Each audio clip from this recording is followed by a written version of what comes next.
Freedom Convoy, Ottawa Mayor wants to sell confiscated trucks. Ottawa Mayor Jim Watson has welcomed the police onslaught in the Canadian capital on anti-mandate Freedom Convoy protesters. With the protest concluded, he informed state media that the demonstrators' trucks, campsites, and cars should be sold, arguing that Prime Minister Justin Trudeau's questionable emergency powers allow him to do so. In an interview with CBC on Saturday, Watson praised police officers for evacuating protesters from downtown Ottawa, where they had been camping for 3 weeks opposing vaccine mandates. After Trudeau invoked the never-before-used Emergencies Act on Monday, the demonstrations were broken up by city and federal police personnel between Friday and Saturday. Despite video evidence depicting terrible instances of police abuse, Watson stated that officers did a remarkable job and reacted with great restraint.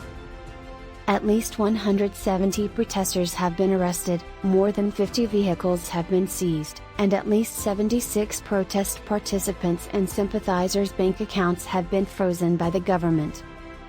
Under the Emergencies Act, I've asked our solicitor and city manager, how can we keep the tow trucks, campsites, vans, and everything else that we've confiscated and sell those pieces of equipment to help recoup some of the expenditures that our taxpayers are bearing?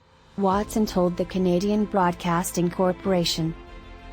Watson also stated that one of the reasons he would try to sell seized vehicles is to avoid losses for local companies. According to CTV News, City Treasurer Wendy Stephenson reported earlier on Saturday that organizing the protest was costing the city about $1 million Canadian dollars, $785,000, every day. In a separate interview with CTV on Saturday, Watson added, "We should ding those people who have produced this chaos." He was referring to the demonstrators. It's uncertain whether Watson's plan will go forward and whether the city can auction off seized automobiles under the Emergency Act.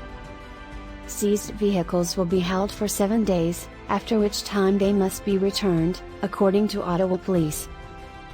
Similarly, the Emergencies Act is currently in effect despite the fact that it has not been debated in Parliament, and it may be considerably altered in the future. While some provincial premiers have eased disguising and vaccination restrictions since the protest began, Trudeau's universal vaccine mandate for cross-border trucks and a law requiring Canadians to get immunized before leaving the country remain in place. Thanks for watching. Please consider subscribing to the channel.